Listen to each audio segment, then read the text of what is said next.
سے مسلمانوں نے حاصل نہ کیا. اسی طرح سائنس کے میدان میں بھی مسلمانوں نے وہ کارروائیاں انجام دیے جو رہتی دنیا تک قائم نہیں.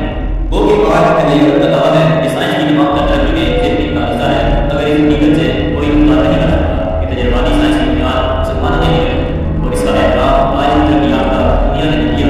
اس قدم میں ایک انگریز صدر ٹھیکیدار نیکی کا مندرجہ بھی لکھتا ہے مسلمان آدمی نے سائنس کے شعبوں میں کردار ادا کیا اور حیرت انگیز ریاستوں میں انقلابی نظریات میں محدود نہیں بلکہ یہ ایک حقیقت ہے کہ آج کی ترقی یافتہ سائنس قیمت محنت. ایک دوسرا انگریز صدر جان ویلیم پیپر یہ کتاب یورپ کی ترقی میں لکھتا ہے مسلمان ترجمہ سائنس کے میدان میں جو ایجادات اور اختراعات کی قربانی کرنے ذہنی قربانی کرنے کا باعث ہے.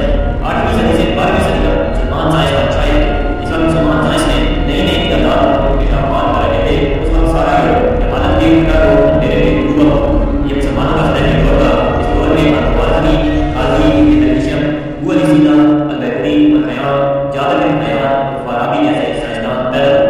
آج مسلمانوں نے ہم آپ کو چند مسلم سائنسدانوں کے بارے میں بتانے کی کوشش کریں گے جو اپنے کارناموں کی وجہ سے دنیا بھر میں مشہور. نمبر 1 البیرونی. اگر یہ کہا جائے دنیا حقیقت البیرونی جیسی شخصیت نہیں پیش کر سکی تو غلط نہ ہو. جو بیان باہر طبیعت و لسانیات اور طبیعت و روح کے ساتھ ساتھ شاعر اور بیانات لکھے.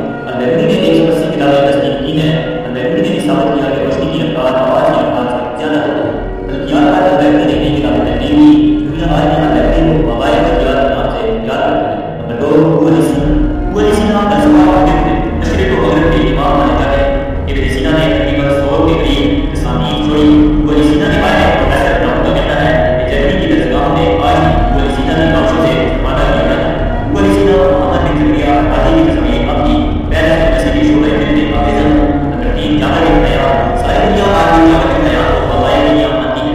جابر بن حیان نے قدر و محمد نکاح تیار کی. واٹر پروف اور فائر پروف مگر بھی جابر بن حیان کی بنا. Number 4 condition. روشنی پر دنیا میں سب سے پہلے